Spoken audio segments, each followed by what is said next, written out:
Olá, eu sou o professor Luiz Rezende. Muito prazer. Começando com você os vídeos, as aulas de arquivologia. Daquele jeito focadão, daquele jeito que você precisa para sua prova, sem ser superficial, faltando conteúdo, e nem cometendo o erro do exagero, porque afinal de contas, para concurso público, o que abunda atrapalha. Então você já tem o PDF, você já tem as questões aqui na plataforma, e aí eu vou para os vídeos explicando, detalhando para você os elementos. Nessa aula, eu vou trabalhar com você a apresentação, depois eu vou detalhar os princípios da arquivologia. Você vai ter vídeos ao longo aqui do curso de princípios dos mais importantes, né? De princípios isolados, né? Aulas apenas do princípio X ou Y. Mas por que eu preciso fazer essa aula apresentando o conjunto dos princípios para você? Justamente para comparar um com o outro, que não vai dar para fazer numa aula isolada. Demorou? Então vamos lá. Vamos trabalhar, vamos desenvolver. E você vai perceber nas aulas que eu fui servidor público por 13 bons anos e eu estudava com fichamento. Então eu tinha fichas, na ficha eu anotava um tópico da matéria, e eu ia estudando. Aí sabe aqueles adesivinhos, papel que a gente encontra em papelaria, redondinhos assim, colar, verde, vermelho e eu comprava cartelas verde, amarelas e vermelhas. A matéria que eu não manjava, não sabia, eu deixava o adesivinho vermelho. Matéria que eu tinha um conhecimento, mas não tinha muita segurança, amarelinho. E a matéria que eu dominava, pode vir que eu acerto a questão verde. Aí eu deixava os montinhos na minha frente, os temas que eu mais dominava e menos dominava, cada um tem seu método. Esse era meu método, e por que eu estou dizendo isso? Porque você vai perceber que eu vou trabalhar fichas. E essas fichas de memorização eu acho que é um método, entre outros, né, eficientes. O melhor método é aquele que funciona para você, né? Entre outros métodos inteligentes para sua prova. Então, vamos lá, vamos trabalhar. Deixa eu só fazer uma breve correção aqui no que eu vou te apresentar, para a gente não ter erro. Por dois subitens aqui, pronto. Beleza? Fechou? Tá redondinho. Então, vamos lá, vamos conhecer os tais princípios arquivísticos que você tem que dominar, né? Ó, olhando rapidamente para provas anteriores, Polícia Rodoviária Federal, Polícia Civil do Amazonas, para ficar apenas em dois exemplos, IFAM, Instituto do Patrimônio Histórico e Artístico Nacional. Para ficar apenas nesses dois exemplos, os princípios caem e muito. Escrivão da PF. Vamos lá. Então, de início, para a gente começar a trabalhar os tais princípios, eu vou trabalhar o princípio da proveniência. E o princípio da proveniência, ele diz respeito a todos os documentos do arquivo estarem. A próxima aula eu vou trabalhar com você os conceitos de arquivologia. Eu quis começar pelos princípios para já ficar na sua cabeça, para você já se adaptar a eles, para você já se acostumar a eles. Então, o princípio da proveniência é o princípio da procedência. É o princípio em que todos os documentos de um arquivo fazem parte da mesma origem, da chamada unidade produtora. Vamos se acostumando também com a terminologia da arquivologia, né? Então, a unidade produtora ela pode ser uma empresa, pública ou privada, pode ser uma pessoa física, o arquivo dos meus documentos, ou pode ser uma família, né? Na arquivologia, o núcleo familiar é também considerado uma unidade produtora. O princípio da proveniência é o princípio básico. Sem o princípio da proveniência, você não tem estudo arquivístico. Portanto, o princípio da proveniência, que também na sua prova pode aparecer como o princípio da procedência, uma terminologia que a Sebrasp gosta bastante de usar. Proveniência ou procedência significa que você nunca pode ter, num mesmo arquivo, documentos oriundos de duas unidades produtoras. Um arquivo, só uma unidade produtora. Nunca o arquivo da Polícia Federal pode também ter documentos da Receita Federal do Brasil. Fechou? Então é isso. Determina que todos os documentos vêm da mesma origem, da mesma unidade produtora. Seja essa unidade produtora uma pessoa física, uma pessoa jurídica ou um núcleo familiar. Só que, na verdade, o princípio da procedência ele pode ser de fundo aberto ou fundo fechado. Como assim? Uma proveniência de fundo aberto é quando a organização ela continua existindo e continua gerando documentos. Por exemplo, o QC. Os arquivos do QC são criados pelos funcionários do QC. Com atenção, né? Eu disse que a proveniência ela pode ser de pessoa física ou pessoa jurídica. Mas enquanto eu estou trabalhando como funcionário do QC, produzindo documentos para a organização, é o arquivo da pessoa jurídica, composta de vários atores. Beleza? Quando eu falo de arquivo de pessoa física, é minha gaveta ali atrás que eu guardo meus documentos particulares. Quando eu produzo um documento para a empresa que eu trabalho, aí é da pessoa jurídica e várias pessoas podem criar a mesma procedência de arquivamento da pessoa física, da pessoa jurídica. Você entendeu, né? Eu e os demais funcionários do Q, quando produzimos documento, é o arquivo de uma única unidade produtora, que é a organização de concursos, Grupo Q. Bom, o fundo aberto, ele estabelece que a empresa continua produzindo documentos. Então, quando a pessoa está viva, continua produzindo documentos, é fundo aberto. Quando a família ainda existe, continua produzindo documentos no núcleo familiar, é fundo aberto. E quando a organização ela não faliu, não fechou as portas, é fundo aberto. Ou seja, o arquivo está recebendo o documento. Mas eu posso ter uma situação, documentos de fundo fechado.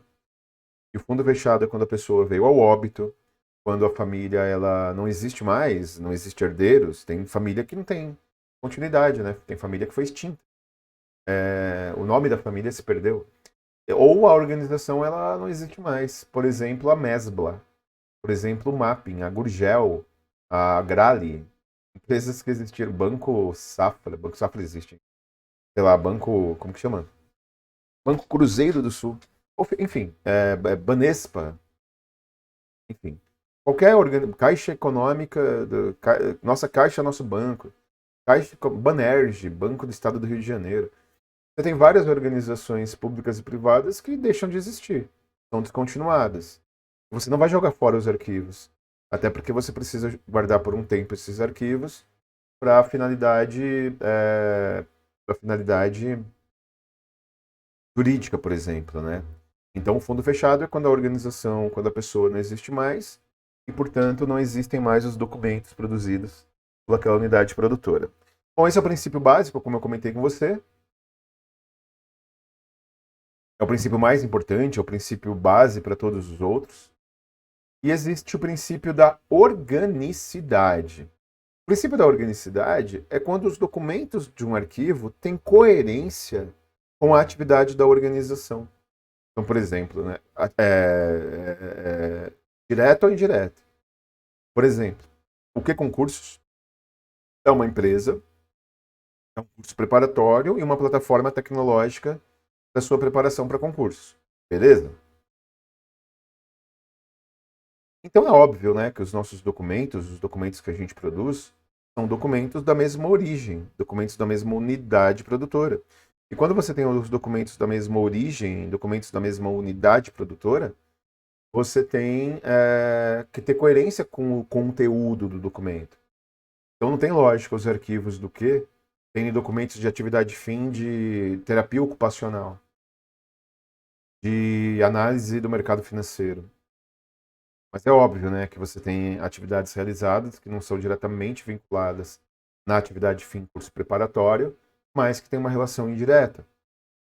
Como, por exemplo, desde documentos de atividade meio, compra de material de escritório. Mas todos têm que ser justificados. Uma borracharia tem um arquivo, ela tem que ter documentos que tenham a ver com a sua atividade. Então, o princípio da organicidade é o princípio da coerência do conteúdo. Documentos da Polícia Federal para escrivão, quando você é escrivão da Polícia Federal e você trabalha com documentos arquivísticos, você precisa ter documentos que tenham relação com a atividade da Polícia Federal. Não tem lógica eu abrir um arquivo da PF, um arquivo digital da PF, e aí lá ter conteúdo apenas tributário. Perfeito? Então é o princípio da coerência do conteúdo, e a coerência do conteúdo tem que dialogar diretamente com a atividade fim. Depois o princípio da cumulatividade, que dependendo da banca organizadora, também pode ser chamado de naturalidade. Por exemplo, a Sebrasp já chamou dos dois, mas ela chama mais de cumulatividade. A FGV, ela chama de naturalidade. Bom, o princípio da cumulatividade é que o acúmulo de documentos em fundo aberto deve ser coerente com a progressão do ano e com a intensidade da atividade. Não tem lógica nenhuma eu acumular documentos em uma época do ano em que eu tenho menos atividade.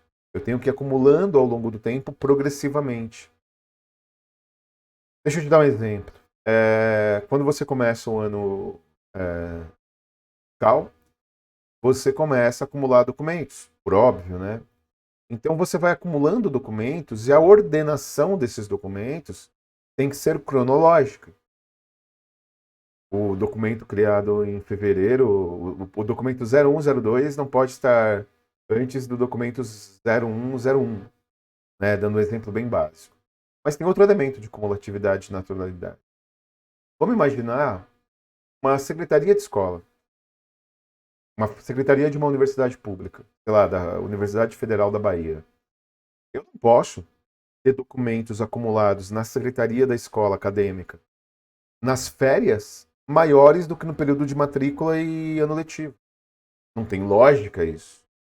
Assim como não tem lógica nenhuma a Polícia Federal ela acumular documentos durante quando encerra uma operação, documentos daquela operação, né? Não tem lógica nenhuma eu acumular documentos sobre aquela operação depois que a operação terminou.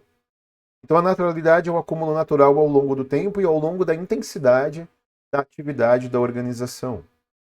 Princípio da indivisibilidade. Na verdade, dialoga com o princípio que você estuda, que é o princípio da integridade. Princípio que você estuda lá na informática. Comigo, aliás. A arquivologia ela dialoga muito com a informática, né? São matérias muito próximas, são matérias. Você vai ver quando eu for trabalhar arquivo digital, quando as aulas do professor João Paulo, que divide a matéria comigo, ele for falar de classificação de arquivos, principalmente quando ele for trabalhar arquivo digital, como a gente tem uma intersecção dessas matérias muito intensa. O princípio da indivisibilidade é que um documento que compõe um arquivo ele não pode ser dividido. Se você pegar um contrato e rasgar, não fica metade para mim, metade para você, para depois juntar o contrato. Não são as esferas do dragão. Foi nerd. Então, um documento, quando você vê um filme, quando você vê, sei lá, qualquer representação de ruptura de contrato, a pessoa rasga o contrato. Então, não existem duas partes do mesmo documento. Tanto é que quando você tem um processo administrativo, né, previsto na 8.112, você tem a junção do processo. Então, você tem a junção das folhas do processo. Aí tudo bem, não tem problema nenhum. Você pode fazer a junção das folhas do processo. A junção das folhas do processo é normal, inclusive é bem-vinda. Mas é um único processo. Então, o princípio da indivisibilidade é aquele princípio que não existe a divisão do documento. O documento ele não pode ser rasurado, o documento ele não pode ser corrompido.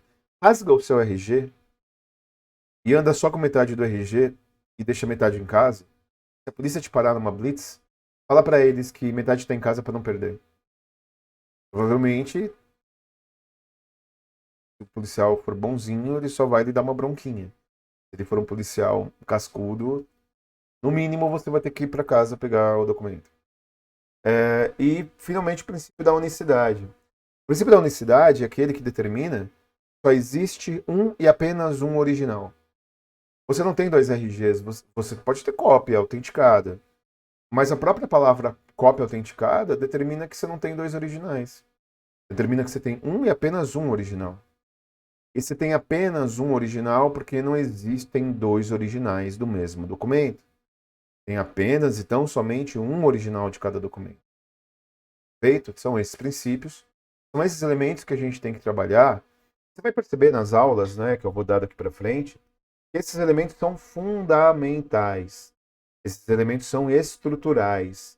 E ao longo das próximas aulas, se você memorizar esses princípios, você está muito bem. Você parte de uma boa condição aí para começar a entender arqueologia. Perfeito? Então, eu vou detalhar, né? Vários princípios desses eu vou detalhar. Abraços, por ser honra. Até a próxima.